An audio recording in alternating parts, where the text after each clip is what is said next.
lanjut. Sekarang kita akan bahas tentang destruksi dari sel-sel darah merah, ya kan.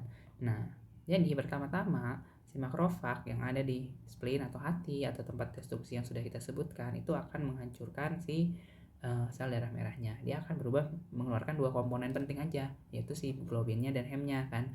Nah, si globin itu akan di breakdown menjadi asam amino, ya kan. Nanti akan digunakan lagi asam aminonya, mesti digunakan lagi. Nah, berikutnya yang si hem gimana? Si hem ini, ya kan, dia itu akan dilepaskan si gugus gugus besinya atau si Fe-nya, ya kan.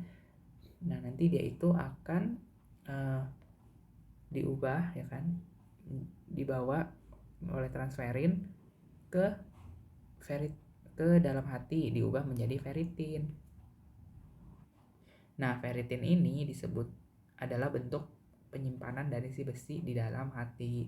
Nah, nanti si ferritin ini dibawa lagi oleh transferin. Nah, transferin itu adalah protein untuk mentransfer lah. Dia itu tugasnya membawa besi ya ke dalam jaringan itu. Dan itu dia mengikat besi untuk bisa dibawa ke jaringan. Nah, itu si transferin, dari namanya aja udah kedengeran sih, transferin kan.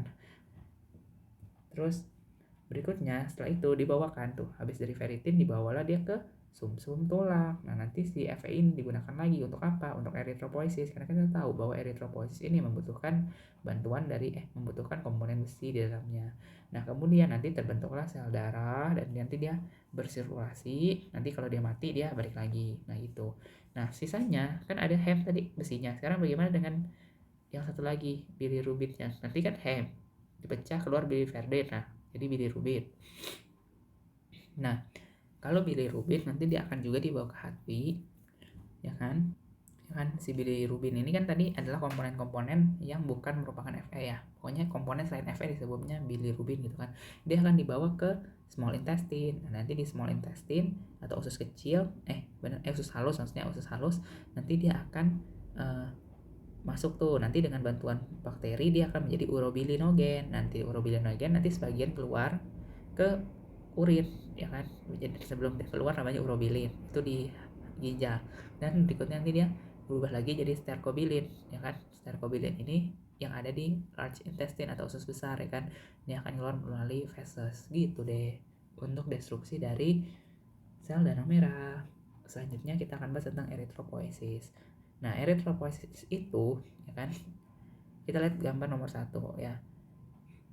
Ginjal deteksi. Jadi ginjal ini punya detektor, ya kan, detektor untuk melihat apakah ada kekurangan oksigen atau enggak. Kalau ada kekurangan oksigen, maka ya dia akan menghasilkan eritropoietin, ya kan. Eritropoietin ini lah yang nanti meningkatkan produksi dari meningkatkan produksi dari sel darah merah, ya kan, merangsang eritropoiesis. Nah, sehingga nanti muncullah tambahan dari eritrosit dalam sirkulasi darah, dan dia akan meningkatkan kemampuan darah mengangkut O2, karena kan dia makin banyak, berarti kan O2 yang diterima juga bisa makin tinggi kan, sehingga dia bisa meredakan dari kekurangan oksigen tadi.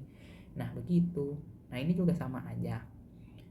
Nah, ini gambarnya sama aja sebenarnya kan tuh. Hipoksia atau anemia sehingga Hb-nya turun, O2-nya turun, lalu muncullah eritropoietin. Nah, eritropoietin ini ternyata mempengaruhinya mulai dari lab BFU sampai dengan pronormoblasat. Ya kan. Nanti barulah dia berubah mengeluarkan si sel darah merah. Ini manfaat klinisnya dibaca aja sendiri. Silahkan di-pause. Oke. Lanjut. Kita lanjut ke part berikutnya, itu tentang histologi eritrosit. Sekian, terima kasih.